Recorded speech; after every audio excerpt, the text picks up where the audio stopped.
चटनीको लागि मैले चटनी बनाउँदैछु।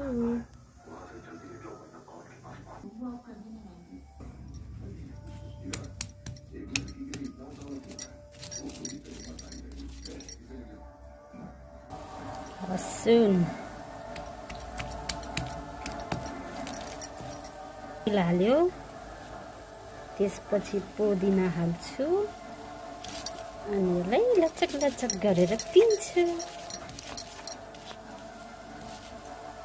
अब यो टमाटर मलाई चाहिँ मिक्सरमा पिनेको टमाटर चाहिँ खासै चटनी चाहिँ खासै मन पर्दैन, त्यही भएर चाहिँ मैले चाहिँ प्रायः जस्तो सिलौटोमै पिनेको हुन्छु हैन चटनी चाहिँ।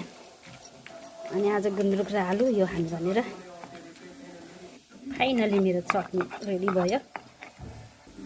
फाइनली पुग्यो चटनी रेडी। यहाँ चाहिँ गुन्द्रुकको लागि चाहिँ आलु फ्राई हुँदैछ, प्याज त अब डढेछ किनकि मैले गुन्द्रुक चाहिँ भिजाउनु मन पर्दैन हैन। यहाँ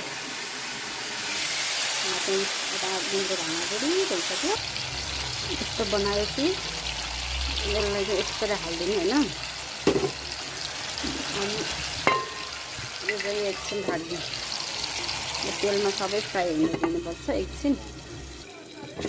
वाउ दामी हुन्छ नि, यस्तो दामी हुन्छ कि यस्तो मन बसाल्छ कि गुन्द्रुक। वाउ नखाए खाम खाम लाग्ने कस्तो छ गाइस यो हो गुन्द्रुक पकाउने स्टाइल।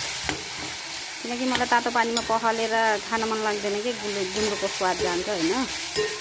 त्यो गुन्द्रुक चाहिँ यस्तै मन लाग्छ। आज गुन्द्रुक र आलु चटनीसँग भात खाने भनेर।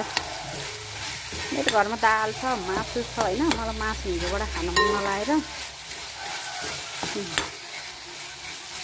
अरे यसमा छिटछिट ग्रेभी हाल्ने हो। त्यसपछि कस्तो हुन्छ अब जिन्दगीको तरकारी गुन्द्रुक कस्तो छ। वाउ